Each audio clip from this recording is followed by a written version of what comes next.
The wind came down off the bighorns like something with teeth, and Adaline Voss stood in the middle of it holding a carpet bag that weighed more than she did, or felt like it did, after 3 days of walking. Judah Sutter saw her before she saw him. He was up on the fence line, mending wire with hands that had gone hard and cracked from a decade of Wyoming winters, and he watched a woman in a gray traveling dress pick her way up his road like the ground itself might swallow her. She stopped 10 feet short of him. Close enough that he could see her boots were split at the toe. Close enough to see the hollows under her eyes, the kind that came from hunger, not sleeplessness. "Mr. Sutter." Her voice cracked on his name, like she'd practiced it and still couldn't trust it to come out steady. "That's me." He didn't come down off the fence. Didn't offer his hand. A man learned not to, out here, when a stranger showed up at the edge of his land looking like the last of something instead of the start of it. "I heard in town you lost your hired man. Heard you're working this whole spread alone. News travels. I can cook. I can mend. I can birth a calf if it comes to that, and I've done washing for 11 people at once without complaint." She said it fast, like a rehearsed line, but her hands were shaking around the handle of that bag. "I'll work for free, Mr. Sutter. Just room, and whatever's left of supper. I don't need wages. I don't need anything but a roof that isn't leaking and a door I can lock." Judah climbed down off the fence slow, giving himself time to look at her proper. 26, maybe 27. A wedding ring worn thin on her finger, the kind of thin that came from years, not decoration. No ring on the other hand where a woman might wear mourning jewelry, but something in the way she held her shoulders told him she was carrying a grief same as he was. "You running from something?" It wasn't a question, and she didn't treat it like one. "Aren't we all?" He almost smiled. Almost. He hadn't done that in 2 winters, not since Eleanor's fever took her out of this world quiet, in the night, without so much as a chance to say what needed saying. "I don't take in strangers," he said. "Man alone can't afford to." "Then let me be something other than a stranger by supper." She set the bag down in the dirt, square between them like she was staking a claim. "Try me for 1 week. If I'm no good to you, I'll walk back to town and you'll never see me again. But if I am," her voice broke clean in half, and it was the first honest thing she'd said since she opened her mouth. "Please. Take me. I'll work for free. I've got nowhere else that'll have me." The wind picked up again, throwing dust between them, and Judah Sutter looked at this half-starved woman standing in his road with more pride than sense, and something in his chest that had been shut tight for 2 years creaked open half an inch. "There's a room off the kitchen," he said. "Used to belong to my wife's sister before she married and went east. It's small. Stove don't heat it good." Addie's whole body seemed to sag with relief, like a rope finally cut. "You're the woman I've been waiting for," he said, and then looked immediately embarrassed by it, like the words had gotten out before he could rope them back in. "To help with the place, I mean. Waiting for help. That's what I meant." "I know what you meant," she said, but there was something in her eyes that suggested she'd heard the other meaning too, the one underneath, and filed it away someplace private. The first week, Addie Voss worked like a woman trying to outrun her own thoughts. She was up before the rooster, coffee boiling by the time Judah came down from the loft where he'd taken to sleeping since he gave up the big bedroom that still smelled, faintly, impossibly, of his wife's lavender water. She scrubbed the kitchen floor on her knees. She mended shirts with stitches so fine he had to hold them up to the lamp to find where the tear had been.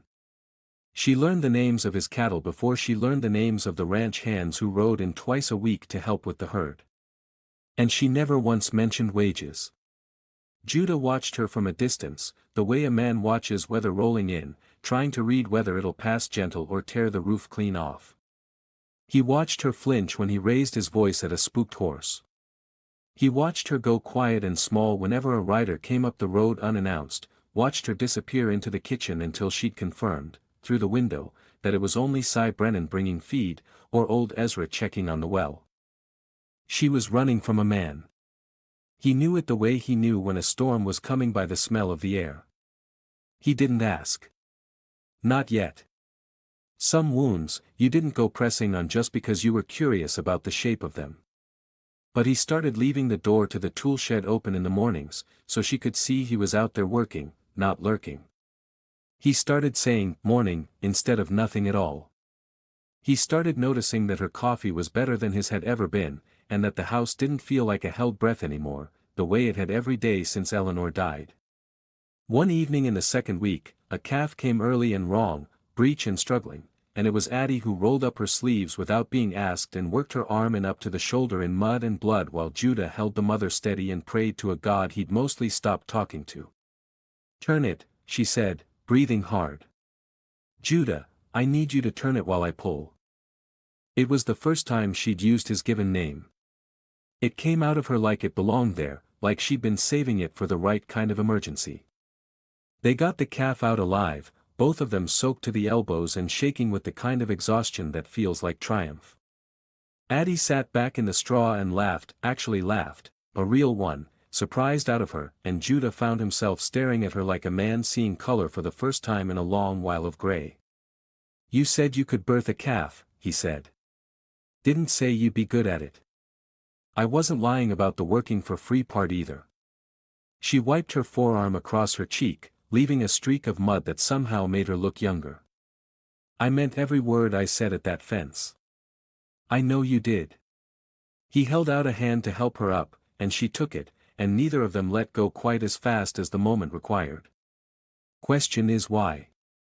Her face closed like a door swinging shut. "Not tonight, Judah. Please." "All right," he said, and meant it. "Not tonight." The pivot came on a Tuesday, the kind of ordinary day that has no business changing a person's whole life, and yet it did. A rider came up the long road at a gallop, dust boiling behind him, and Addie was hanging wash on the line when she saw him. She went white as the sheets in her hands. Her fingers lost their grip on the clothespins entirely. "Go inside," she said to nobody, to herself, already backing toward the house. "Go inside, go inside." Judah came around the barn corner in time to see her running, actually running, toward the house with her skirts fisted in both hands, and he stepped into the yard just as the rider reined up hard enough to make his horse rear. "I'm looking for my wife." The man was maybe 35, hard around the eyes, well dressed in a way that spoke of money and a temper that had never once been told no.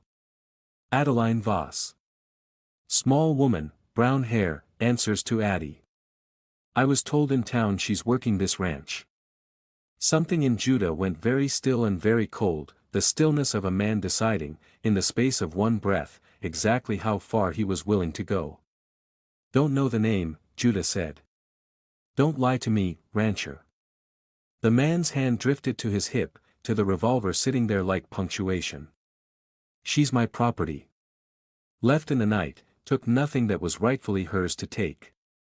I've got half a mind to bring the law up here if you're hiding her." "You're welcome to bring the law." Judah didn't move, didn't blink, didn't so much as shift his weight. "But there's no woman here by that name, and there's no wife of yours on this property, because a wife's a partner, not a possession, and any man who talks about a woman like she's livestock he's lost track of ain't got a claim worth the law's time." The man's jaw worked. For a moment, Judah thought he might draw, and his own hand drifted, slow and unhurried, toward the rifle leaning against the porch post. "You'll regret this," the man finally said. "Maybe," Judah answered.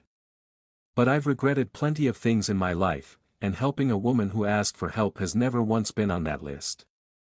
The rider spat in the dirt, wheeled his horse hard enough to spray gravel, and rode back the way he'd come, cursing the whole way down the road.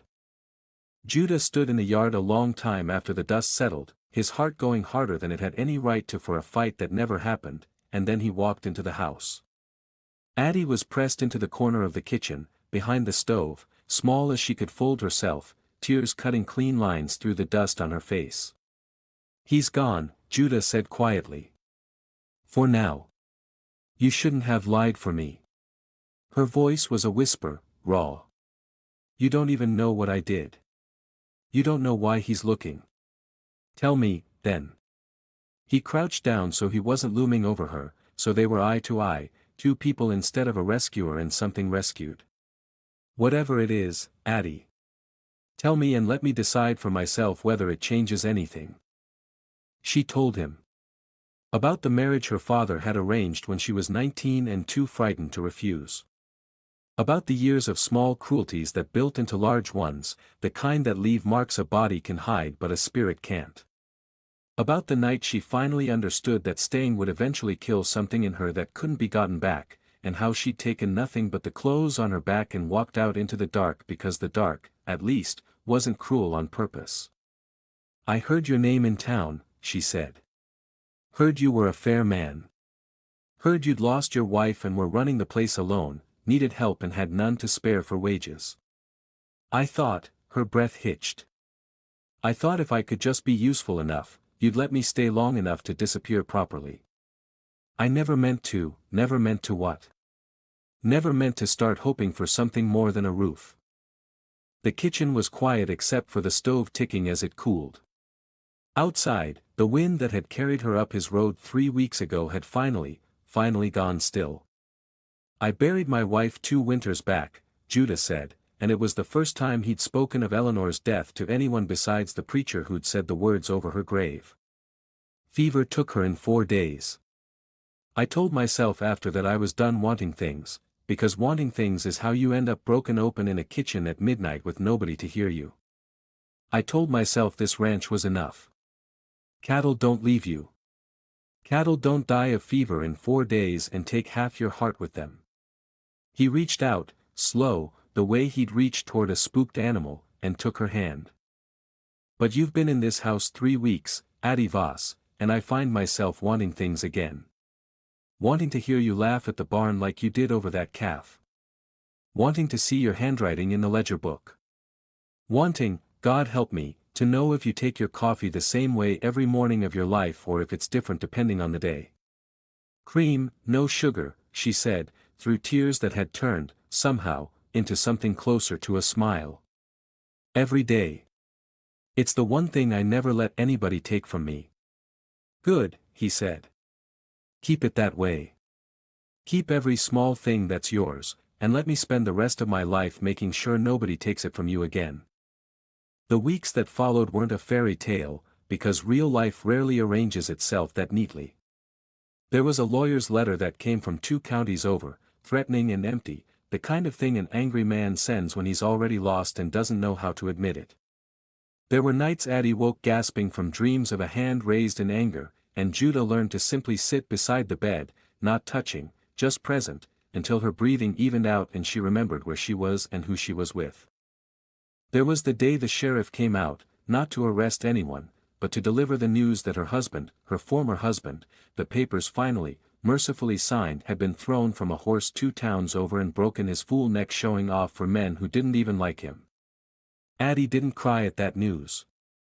She stood in the yard a long while, looking at the mountains, and then she went back to hanging wash like nothing at all had happened, because some chapters close themselves quiet, without ceremony, and a person learns to let them. Judah asked her properly in October, on a night when the first frost had silvered the grass and the whole ranch looked dipped in starlight. He didn't have a ring worth much, just his mother's, plain gold, worn soft at the edges, but he held it out on his open palm like it was the only thing of value he'd ever owned. You said you'd work for free, he told her, and I let you, because I was too proud and too broken to offer you what you actually deserved. I'm asking you now for something different. Not a hired hand. Not a woman who owes me gratitude for a roof. A wife, Addie. A partner. Someone I build the rest of this life alongside, not someone who works it for nothing while I stand back and watch.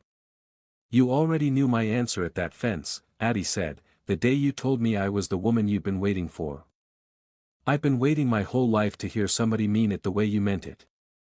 They married in the spring, in the yard where she'd first stood clutching that carpet bag like a shield, and half the county came because word travels fast about a rancher who stood down an armed man for a woman he barely knew, and about a woman who walked 3 days through dust and wind because she believed, against every reason she had to believe otherwise, that somewhere out there was a door that would finally open kind.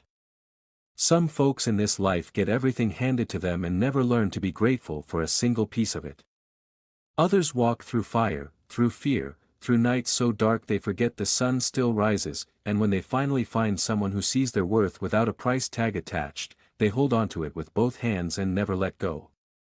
Addie Voss walked into Judah Sutter's life with nothing but a bag and a plea, offering to work for free because she believed that's all she was worth.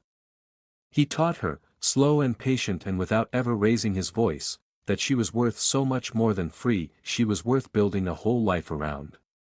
If this story moved you, if you believe that kindness offered to a stranger can change the whole shape of two lives, stay a while longer.